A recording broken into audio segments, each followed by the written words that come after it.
할렐루야. 요한계시록 7교회를 통해서 우리가 교회를 살펴보고 또 앞으로 교회에 다가올 일들에 대해서 잠시 살펴보는 시간을 가지도록 하겠습니다. 요한계시록은 성경 맨 마지막에 있는 책입니다. 요한계시록에 소아시아의 7교회가 나와 있는데 그 7교회의 첫 번째 교회로 에베소 교회가 나와 있습니다. 요한계시록 말씀을 같이 펴서 눈으로 성경 말씀을 보시면서 말씀을 같이 나누도록 하겠습니다. 에베소 교회는 바울 시대에 소아시아 서부 해안의 중요한 항구 도시였습니다. 이 소아시아는 터키 이쪽을 지도로 쭉 보시면 이해하기가 쉬우실 것입니다. 가장 큰 상업 도시였고 중심지였던 곳이 바로 에베소입니다. 이곳에는 고대 세계 7대 불가사의 중 하나인 아르테미스 신전이 있고 이 도시의 번성 상태는 극장을 보면 알 수 있는데요. 이 당시에 2만 명이라는 사람을 수용할 수 있는 엄청난 크기의 극장이 있을 정도였고 이 극장이 바로 그 신전이 있는 곳으로 뻗어 있었다고 합니다. 이 성경 구절은 2장 1절에서 7절 말씀인데요. 이 말씀을 쭉 보면 예수님을 어떻게 표현하고 있냐? 예수님을 1절 말씀에 오른손에 7뼈를 붙잡고 있는 이 곧 7금 등잔대의 한가운데를 거니는 이가 이것들을 말하노라 라고 말하고 있습니다. 에베소 교회에 주님이 칭찬하십니다. 바로 교리적 경계심을 가졌고 인내하였다는 것입니다. 하지만 책망도 하십니다. 그 책망은 처음 사랑을 상실했다는 것. 우리가 처음 주님을 만났을 때 주님 한 분만으로 충분합니다 라고 고백하지만 그리고 금식과 말씀과 전도로 모든 비난과 핍박을 이겨낼 수 있는 상태가 되지만 그 사랑을 잃어버리면 이 모든 것을 우리의 힘으로 해낼 수가 없습니다. 그래서 주님께서 그것들을 해결하기 위해서 말씀하신 것은 너의 처음 행위, 그 사랑이 어디서 떨어졌는지 그것을 얼른 기억하고 회개하며 처음 행위를 가지라는 것입니다. 만일 그렇게 하지 않고 회개하지 아니하면 내가 속히 너에게 가서 그 등잔대를 그것의 자리에서 옮긴다라고 주님 말씀하고 계십니다. 이 생각하다라는 표현은요, 이 원어로 보면 기억을 더듬다, 회상하다, 함축적으로 벌주다라는 뜻도 있습니다. 이 회개하다라는 원어를 보면 다르게 혹은 생각하다, 또 재고하다, 도덕적으로 가책을 느끼다. 이 원어를 보면 현재 동사로 쓰였습니다. 그렇기 때문에 현재 동사로 쓰였다는 것은 과거에 한번 했다고 끝이 나는 것이 아니라 지금 현재도 계속해서 이루어져야 되는 것이 회개라는 것입니다. 주님께서 회개하여 처음 행위를 가지라고 말씀하셨습니다. 회개는 자신이 깨어진 상태, 깨어있는 상태로 늘 날마다 유지한다는 것입니다. 깨어있다는 것은 우리의 눈과 정신이 잠자는 상태에서 깬다라는 의미도 물론 포함이 됩니다. 하지만 성경 전체의 맥락에서 예수님께서 우리에게 당부하신 이 회개하여 깨어있다는 뜻은 우리가 깊은 기도로 인도되어 심령이 깊은 곳에서 참회하는 눈물이 딱 나올 때 그때 우리가 잘못을 깨닫게 되죠. 이 깨닫는 항상 우리 영이 깨어있는 모습, 이 모습이 우리에게 요구되어지는 것입니다. 우리는 하나님 아버지의 사랑을 받는 자들입니다. 하나님 아버지께서는 오늘 이 에베소 교회에 앞으로 계속 쭉 살펴볼 나머지 6개의 교회에게 계속해서 돌아오라, 나의 사랑하는 자녀야 돌아오라 라고 말씀하고 계십니다. 이 불순종의 결과로 촛대를 옮긴다라는 표현이 나와 있죠. 이 촛대를 옮긴다라는 표현은 세계 선교의 용어에서 많이 쓰여 있는데 이 선교의 촛대가 처음에 영국의 유럽권에서 시작됐다가 북미로 옮겨졌고 이제는 그 거대한 선교의 그 촛대가 아시아의 한국과 더 넓은 의미에서 한국, 중국, 일본으로 넘겨졌다라는 그 표현을 종종 하고도 합니다. 주님께서 이기는 자에 대한 약속을 주십니다. 그 약속은 7절 말씀에 있는데요. 저는 참고로 이 킹제임스 성경을 지금 살펴서 보고 있습니다. 저희 교회는 킹제임스뿐만 아니라 개역개정 새 번역 성경을 중점적으로 여러 번역서들을 골고루 보고 있습니다. 7절 말씀에 귀 있는 자는 성령께서 교회들에 말씀하신 것을 들을지어다. 이기는 자에게는 내가 하나님의 나무 한가운데 있는 생명나무에서 나는 것을 주어 먹게 하리라. 에베소 교회 안에 영분별의 경계가 있었습니다. 니골라당의 주장을 그 니골라당의 행위를 미워하였습니다. 니골라당은 이런 주장을 하였습니다. 율법의 때는 지났으니까 지킬 필요 없다. 육신은 악이니까 영만이 선하니까 육신은 어떤 것을 해도 상관없다.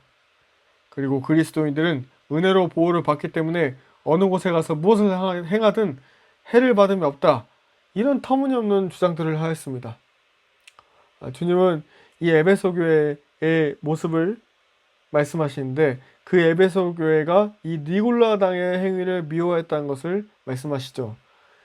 니골라당은요, 원래 기독교의 이단적인 분파지만 신약이나 성경에서 확실하게 확인이 가능한 어떤 바리새파나 사두개파와 같은 분파는 아니었다고 합니다. 반율법주의적인 방종, 나라에 법이 없는 무질서한 상태를 그리스도 안에서 누리는 자유로 위장하는 것이 니골라당의 주장이었습니다. 오늘 말씀에 주님도 이것을 미워한다고 말씀하시고 에베소 교회도 그 행위를 미워하였습니다. 자, 이제 두 번째 교회로 서머나 교회를 보도록 하겠습니다. 8절에서 11절 말씀. 그리스도를 보면은 처음이요 마지막인 이 곧 전에 죽었다가 다 지금 살아있는 이가 이것들을 말하노라 라고 나와 있습니다. 서머나 교회를 칭찬하십니다. 영적으로 부유하고 박해를 견뎌냈다고. 교회는 영적인 부유함이 넘쳐야 합니다. 눈으로 보이는 교회 건물이 다가 아닙니다. 라오디게아 교회는 스스로 많다 하지만 주님께서 파산한 상태라고 말씀하십니다. 눈으로 보이는 것들을 쫓는 것의 결과입니다. 저희가 개척 초기부터 말씀드립니다. 가정에서 예배를 드려도 상관없습니다. 본질이 무엇인가? 영적인 풍성함이 있으면 됩니다. 그 사실을 명백한 채 눈으로 보이는 것을 쫓다 보면 우리가 참 영적으로 궁핍하게 됩니다. 서머나 교회를 주님께서 책망하지 않습니다. 그리고 죽도록 충성하라고 말씀하십니다. 그리고 이기는 자에 대한 약속으로 뭐라고 하시죠? 바로 생명의 관을 받고 둘째 사망의 해를 받지 않는다라고 말씀하십니다. 자, 세 번째 버가모 교회. 그 전에 앞서서 에베소 교회는 거짓 가르침에 대항했습니다. 그리고 서머나 교회는 박해를 견뎌냈다고 말씀을 드렸습니다. 이 세 번째 버가모 교회들은 두 가지를 잘 견뎠으나 위험한 속임수를 용납했습니다. 버가모 교회는 소아시아 7교회에서 가장 북쪽에 위치했습니다. 에베소, 서머나 다음으로 부유했던 교회가 버가모 교회였습니다. 하지만 이곳은 우상과 황배 숭배의 중심지로서 계시록 2장 13절 말씀에 보면 사탄의 권자가 있는데 라고 언급합니다. 그 이유는 여러 신들의 신전이 건설된 곳이고 이방 신들을 숭배하고 제우스 신전이 있었기 때문입니다.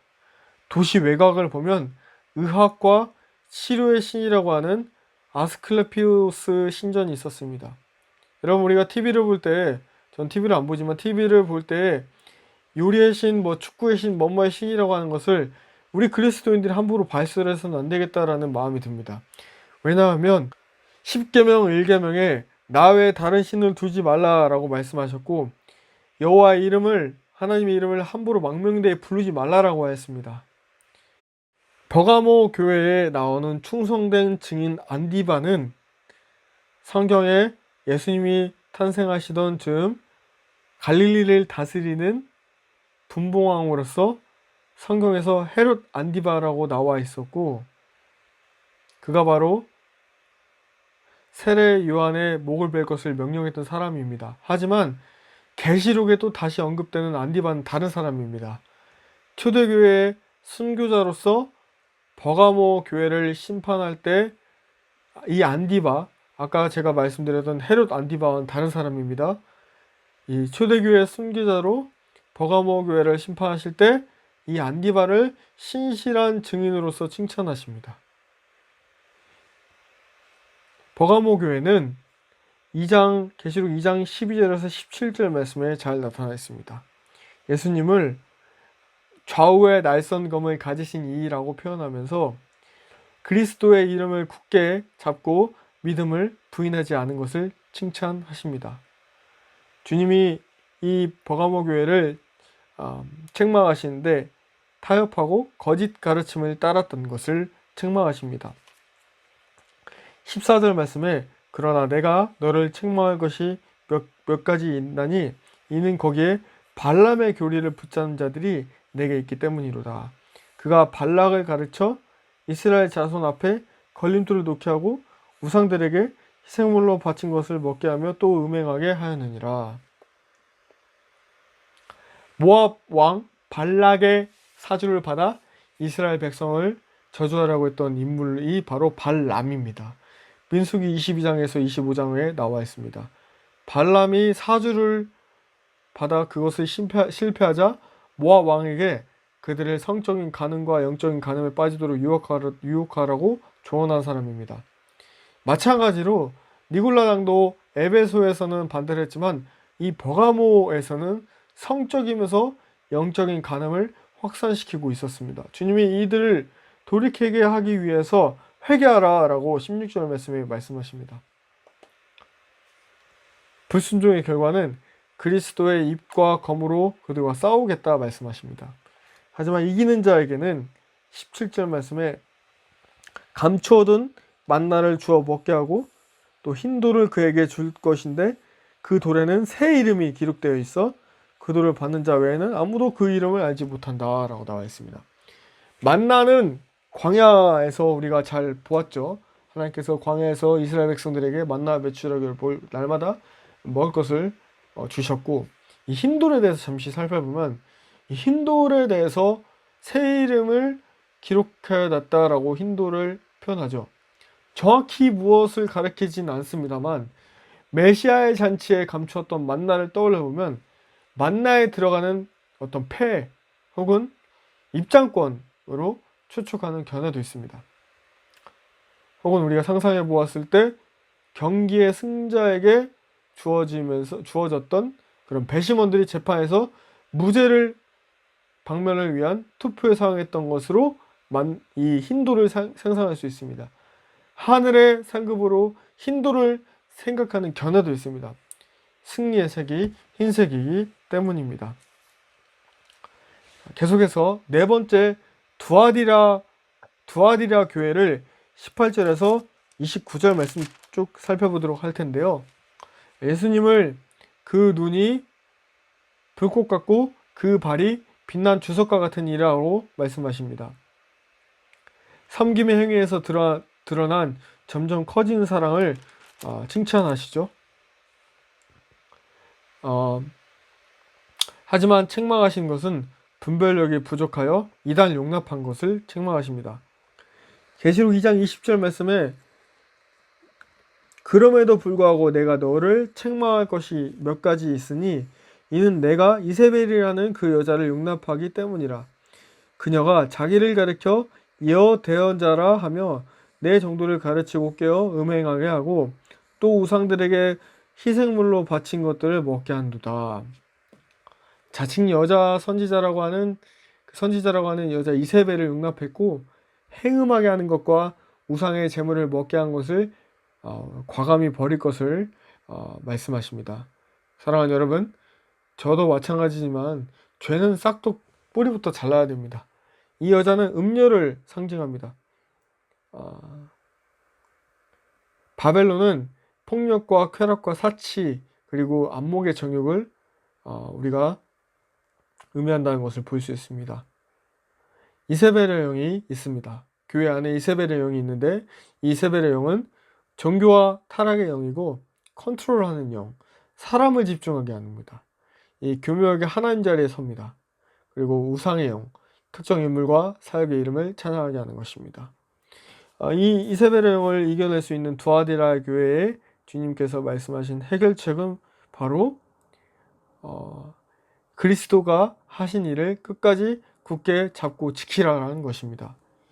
22절 말씀에 회개하지 아니하면 큰 환난 가운데 던져지게 된다.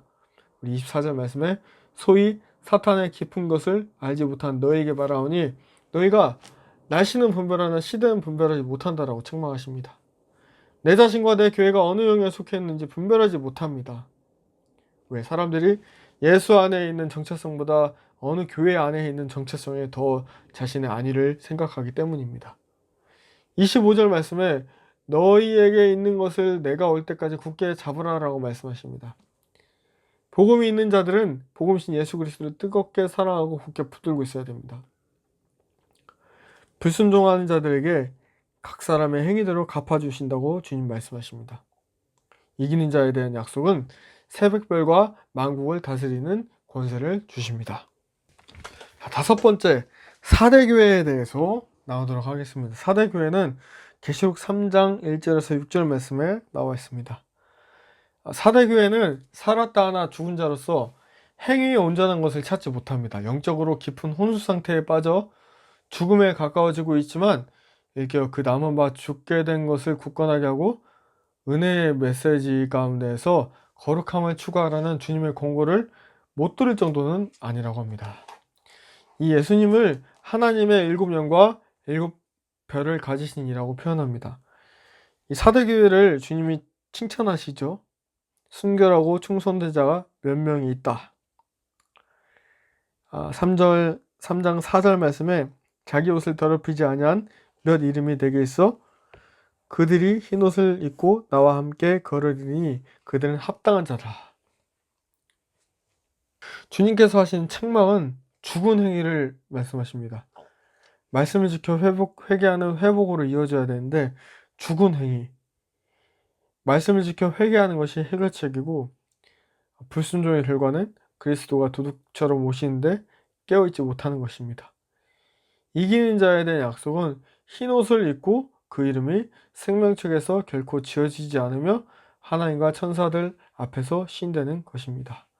자, 여섯 번째 교회의 신실한 교회로서 빌라델비아 교회를 주님께서 요한계시록 3장 7절에서 13절 말씀을 주십니다.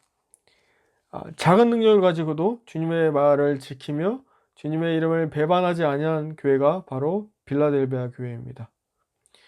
주님의 인내의 말씀을 지켰기에 주님께서 시험의 때를 면하게 하십니다. 예수님을 거룩하고 진실하사 다윗의 열쇠를 가지신 이라고 표현합니다. 인내심 있게 견디며 하나님 말씀을 지키고 그 이름을 부인하지 않습니다. 책망하지 않습니다. 그 빌라델비아 교회를 책망하지 않으시고 또 가진 것을 굳게 붙잡으라고 말씀하십니다.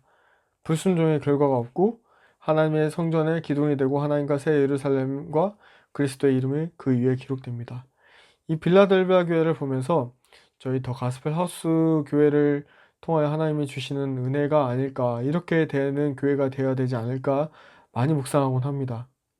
저희가 교회를 개척한 그 순간부터 하나님께서 네 향유컵을 깨뜨리라고 했던 것이 개척하면서 아무도 의지할 수 없었고 가장 삶에 있어서 어려운 그런 시험의 거리인 재정, 이 재정에 있어서 주님께 맡겨드렸을 때 하나님께서 역사하신 것을 많이 경험하면서 이 빌라델비아와 같은 교회, 작은 능력을 가지고 있지만 주님의 말씀을 지켰을 때 하나님이 채우고 인도하시고 함께 하신다는 것 뿐만 아니라 작지만 남들 다른 교회들처럼 아무것도 없지만 정말 하나님 말씀이 있는 그런 교회로 저희가 나아갔으면 좋겠습니다.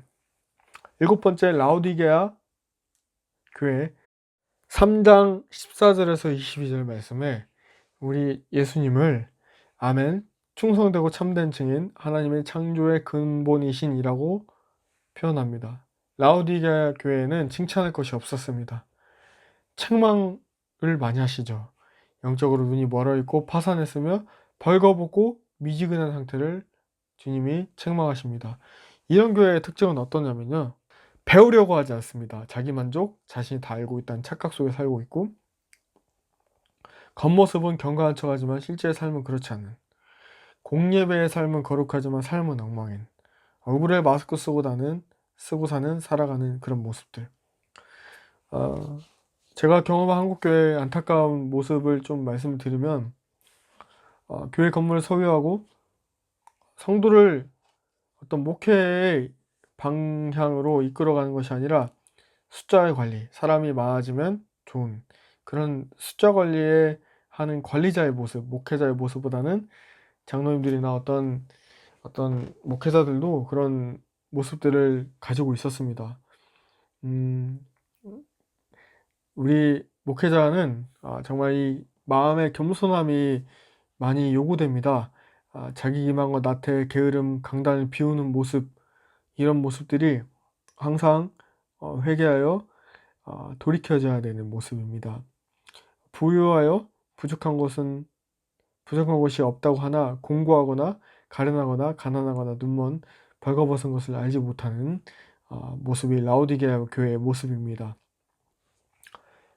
주님께서 이 해결책으로 18절 말씀에 내가 너를 권하노니 내게서 불로 연단한 금을 사서 부유하게 하고 흰옷을 사서 입어 벌거벗은 수치를 보이지 않게 하고 안약을 사서 눈에 발라보게 하라. 무슨 말입니까? 금으로 연단하고 흰옷을 사서 깨끗하게 하고 안약을 사서 진짜 주님이 뭘 원하시는지 보아야 된다는 것입니다. 그 불순종의 결과로 그리스도의 입에서 토하여 버림을 당한다. 하지만 이긴 자는 그리스도와 함께 먹고 마시며 그리스도의 보좌에 함께 앉아있는 것을 허락받게 됩니다. 이렇게 요한계시록 7교회를 통하여서 우리가 7교회의 모습이 어떠했는지 잘 성경 말씀을 통해서 배워야 될 교훈점을 보고 배우게 되었습니다. 마지막으로 오늘 설교 주제가 계시록 7교회를 통해 보는 앞으로 교회에 다가올 일들에 대해서 나누고 있는데요. 이 2000년의 시간이 지난 오늘날의 이 시점에 하나님은 저의 저서 하나님과의 친밀함에도 나와 있지만 이 히브리어로 소드, 친밀함, 이 비밀, 하나님은 항상 아브라함에게도 그러셨던 것처럼 아모스 선지자에게도 그러셨던 것처럼 시편 기자에도 말씀하신 것처럼 주의 일을 주님의 종에게 항상 말씀하시고 일을 하십니다. 오늘 한 위대한 주님의 종 선지자 한 명을 소개할까 합니다. 이미 소천을 하셨습니다. 돌아가셨습니다. 미국 뉴욕에서 타임스퀘어 교회를 개척하시고 담임하셨다가 죽게 돌아가신 데이빗 윌커슨 목사님, 이분이 쓰신 더 비전이라는 책이 있는데 이걸 한국말로 표현하면 마지막 때 환상과 징조라는 책으로 예찬사에서 출판된 책이 있습니다. 꼭 기회가 있으신 분은, 설교를 들으신 분은 찾아서 구매해서 읽어보시면 좋을 것 같습니다. 그 가운데 제가 오늘 3가지 중요한 말씀을 지금부터 나오도록 하겠습니다. 이 첫 번째는 박해의 영이 오고 있다. 두 번째, 슈퍼 월드 교회가 일어나다. 세 번째, 초자연적 교회의 발흥에 대해서 나오도록 하겠습니다. 첫 번째, 박해의 영이 오고 있다. 저는 인류가 한 번도 본 적이 없는 박해의 때가 오는 것을 보았습니다. 이것은 진실하게 예수님을 믿는 사람들에 대한 박해가 될 것이며 마치 바다에서 올라오는 머리 많은 괴물처럼 올라올 것입니다. 이것은 종교의 자유가 최고조가 될 때 서서히 교묘하게 시작될 것입니다. 이것은 미국 전역과 캐나다와 전 세계로 퍼져나갈 것이며 결국 광란의 도가니가 될 것입니다. 적그리스도의 영이 높은 지위와 정부와 사법제도에 속해 있는 특정 인물들의 마음에 들어가서 이들로 하여금 독립교회들과 선교사들과 목사들을 괴롭히는 법적 술책을 구상하도록 할 것입니다. 이 괴롭힘이 이미 시작되었다는 증거는 많이 보이고 있습니다. 저는 거의 모든 복음주의 선교사역과 모든 기독교 라디오 방송과 텔레비전 프로그램 그리고 모든 법인화된 선교회들이 어떤 지역에서든 사역을 확정하는 것을 주의해야 할 정도로 매우 면밀하게 감시와 질문을 받을 때가 오는 것을 봅니다. 두 번째, 슈퍼월드 교회가 일어나다. 저는 자유주의 에큐메니칼 개신교 교단들과 로마 가톨릭의 연맹으로 이루어진 슈퍼월드 교회가 생기는 것을 보았습니다. 이들은 정치적으로 손을 잡고서 지구상에서 가장 강력한 종교단체 중 하나로 만들 것입니다. 이 슈퍼월드 교회는 이름만 영적일 것이며 예수 그리스도의 이름을 거리낌 없이 사용할 것입니다.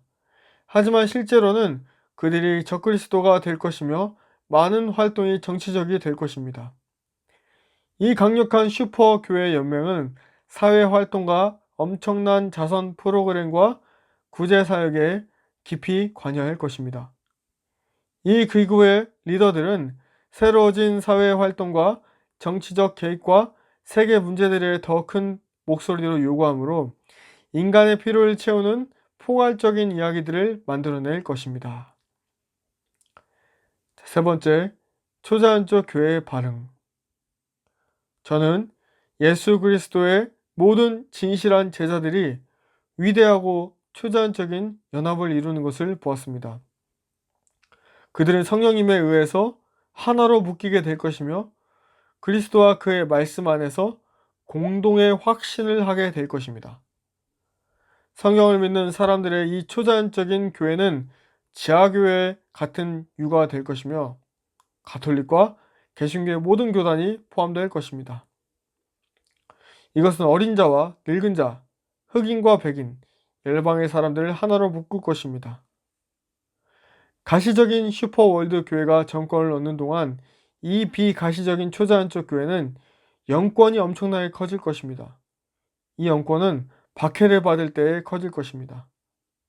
지구상에 올 광란의 박해는 그리스도인들로 하여금 손에 손잡고 예수 그리스도께로 더 가까이 가도록 할 것입니다. 교단적 개념들에 대한 관심은 적어질 것이며 예수 그리스도의 재림을 더 강조하게 될 것입니다. 성령님께서는 모든 교리와 삶의 양식을 가진 사람들을 하나로 묶으실 것입니다. 비록 이 초자연적인 교회가 이미 세계 곳곳에 존재하기는 하지만 다가오는 미래에는 정치적으로 점점 더 비가시적인 교회가 될 것입니다. 그러나 박해는 더 심해질 것이며 이 믿는 자들의 공동체는 거의 급진적으로 전도하게 될 것입니다.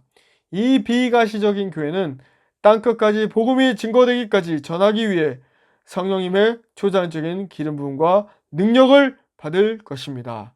아멘. 사랑하는 여러분, 초대교회의 모습, 우리가 소아시아 7교회의 모습을 통해서 원래 교회의 모습을 어떻게 회복시켜야 되는지 사도 바울과 제자들이 세운 교회들에게 전하는 서신서의 편지를 통해서 우리가 말씀을 살펴보았고, 그리고 우리가 2000년의 시간이 지나오면서 모든 것은 시작과 끝이 있습니다. 제 설교에 초대교회에 관련된 영상을 찾아서 보시면 저는 초대교회에 대한 회복을 하나님께서 늘 주셨고 그것에 대해서 배워가고 있는 입장입니다. 모든 것은 시작이 있고 끝이 있습니다. 유대교회, 초대교회의 시작을 말씀 영상을 전번에 시간에 다른 영상 초대교회의 첫사랑 회복에 대한 영상을 여러분들이 살펴보시면 이 교회가 원래는 메시아닉 커뮤니티였습니다. 정말 유대교회에서 예수님을 믿는 그런 모습으로 변화되면서 예수님 그리스도의 이름으로 성령의 그런 어떤 그 침례를 받고 주님을 따르는 무리가 생겨나기 시작합니다. 이들은 메시아닉 공동체라고 합니다. 앞으로 이 모습으로 다시 회복되어 갈 걸로 제가 믿어집니다. 교회의 모습은 지금 코로나 기간을 통하여서 본질이 무엇인가, 비본질이 무엇인가, 그것을 주님께 요구받고 있습니다. 우리가 본질만 붙들고 나아갈 때 참된 교회의 모습, 우리가 외형적으로 성장만을 추구했다고 하면 이제는 내적으로 그리스도 안에 영적인 성장이 있는 그런 참된 교회로 우리 마지막 때 모든 교회들이 세워져가는 큰 은혜가 있기를, 그리고 마지막에 데이비 윌커스 목사님께서 초자연적인 교회에 발흥해서 모든 교회는, 이 초자연적인 교회는 이 지하교회 형태, 이 가정교회 형태가 될 것이라는 모습을 잘 묵상하고 기억하면서 나아가는 우리 모두가 되기를 주님의 이름으로 축복합니다. 감사합니다.